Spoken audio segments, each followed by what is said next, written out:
Bem-vindo ao CM Sport, ainda no rescaldo da derrota do Benfica na Liga Europa, na final da Liga Europa. Boa noite aos meus convidados Rogério Alves, Francisco José Viegas e José Ribeiro Castro. Antes de mais, e porque vamos conseguir analisar, vamos ver algumas das jogadas desta partida, José Ribeiro Castro falhou redondamente a sua mesinha. Negativo. A anulação da maldição, eu aliás... Cumpriu-se. Cumpriu-se. Mas perdemos da mesma? Tem aqui aliás, ficou à espera de ver... Não, mas eu explico tudo, aliás, trago aqui as coisas para explicar, porque eu, de facto, vim de lá bastante aborrecido. Eu tinha ido acompanhar o prélio ao local para me certificar, estava tudo em ordem. Tinha prevenido, não negligenciei o prélio, de facto, e fui acompanhar as coisas, mas de facto houve ali qualquer coisa que não correu bem, não é? Eu estava muito preocupado, como disse na vossa emissão, com dois alhos, que são dois alhos que dão sempre mais preocupações, que são os alhos de São Ciro e o alho de Estugarda. O alho de São Ciro corresponde ao frango do Costa Pereira e o de Estugarda ao penalti falhado na série de penaltis do Veloso. Portanto, são os, digamos, na maldição de Bela Gutmann, os alhos mais aziagos e merecem sempre muita atenção. Mas eu tinha ligado para casa, então estava tudo em ordem e de facto, eu consultei para certificar se estava tudo bem o Mago Gaspar.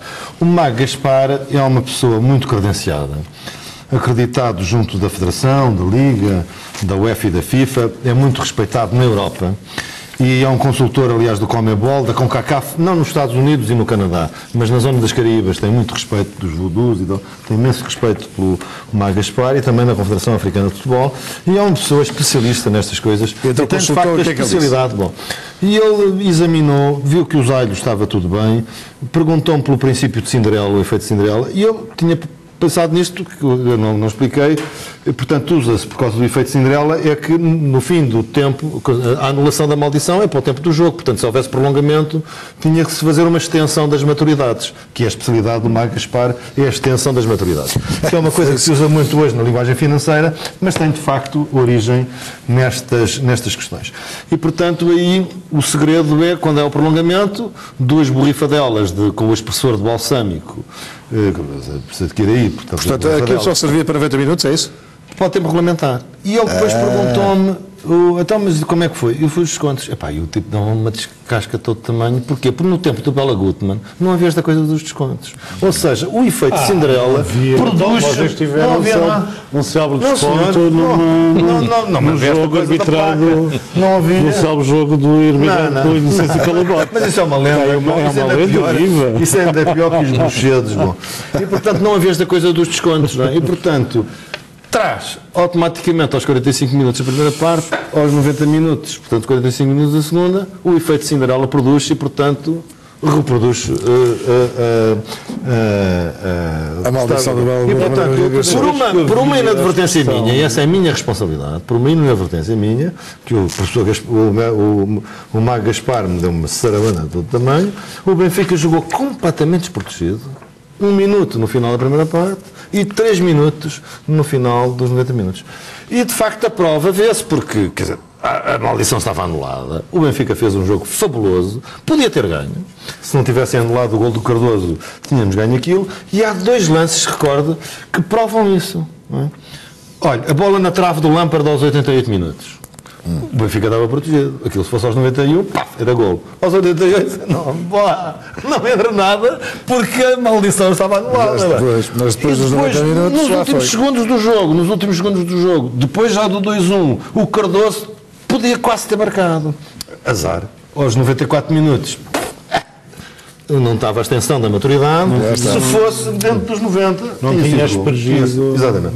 Mas a única expressão que eu conheço no Benfica, eu gosto de paramentar, porque estas coisas eu não expliquei. Os expressores de relva que vocês ligam. Não, tem que se fazer.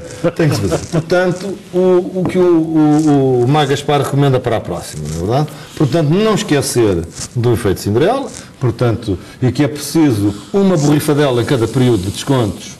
E, se houver prolongamento, as duas borrifadelas da praxe, para as duas partes, e 5 borrifadelas por cada série de penaltis, e com o expressor que é só... Enfim, essas coisas é para quem sabe, não é, Ribeiro Castro? Ele concorda que com os alhos aziagos a coisa que correu bem desta vez, mas há cautela, espetar 2 alfinetes nesses dois alhos, os alhos de São Ciro e de Estugarda.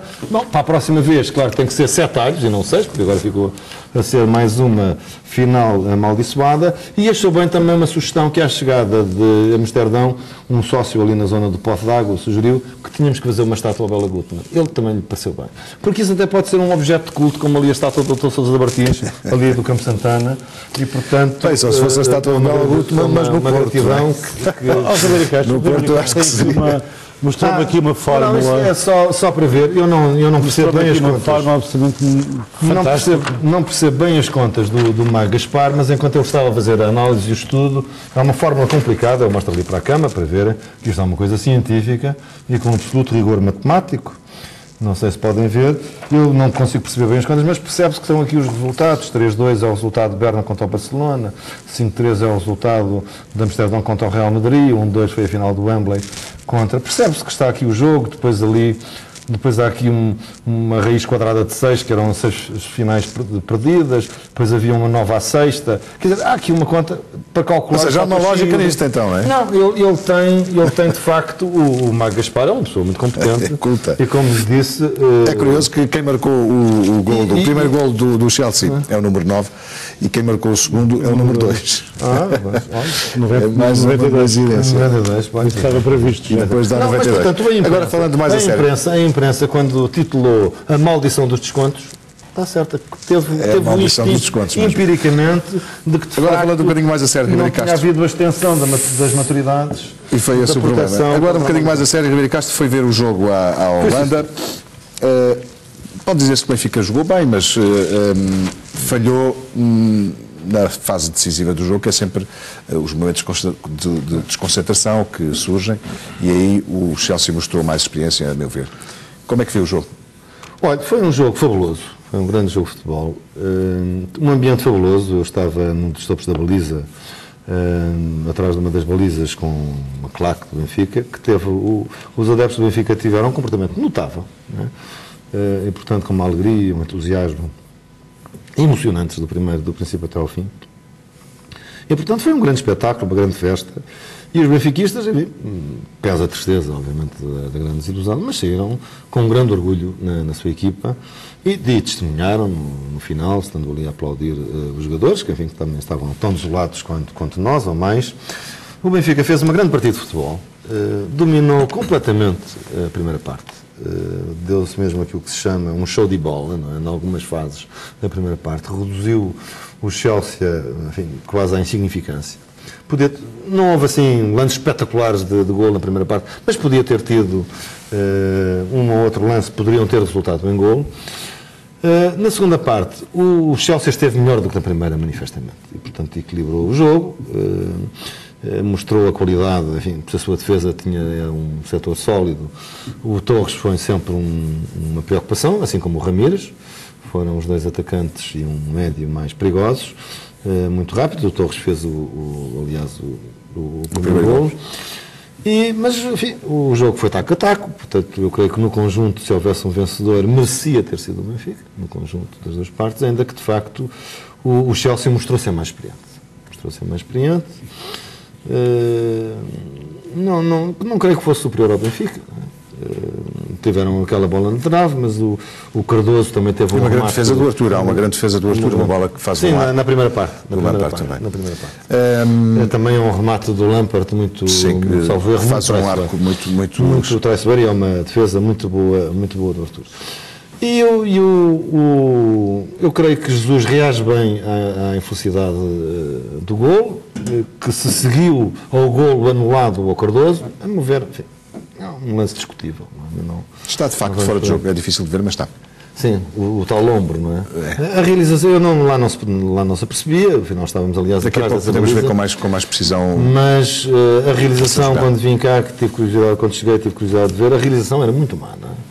A realização, acho que era de uma televisão holandesa, então, e portanto não tem aquela repetição de ângulos que permite decifrar isso, mas e quem comentava o jogo dizia que havia um ombro destacado. E de facto não houve muitos protestos. Mas portanto o Benfica sofre o golo pouco depois, o banco reage bem, portanto, e o técnico, e portanto reforça O ataque, bem, ainda que o Olajuwon não entrou muito bem, o Lima entrou bem. Não rendeu. Eu ia perguntar agora precisamente isso.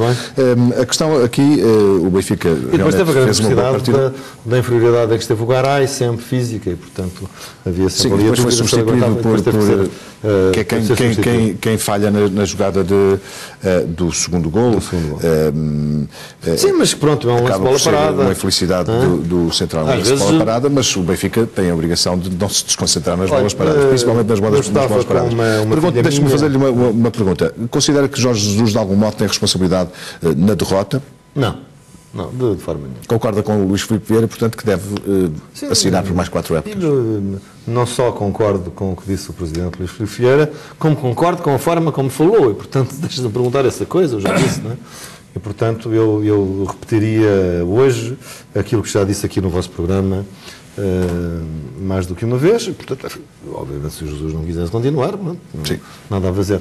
Mas creio que o certo e a decisão justa é que, e a decisão correta, não quer dizer que tenha uma obra acabada, se tivesse uma obra acabada não se punha a questão de continuar, há coisas a melhorar, há coisas a retirar as lições e para ir reforçar. Mas trata-se de reforçar um estilo de jogo e suprir as insuficiências que ainda existem, às vezes na equipe, para consolidar um modelo de jogo e um estilo que, manifestamente, enfim, o Benfica saiu com uma grande referência do futebol europeu desta final, indiscutivelmente.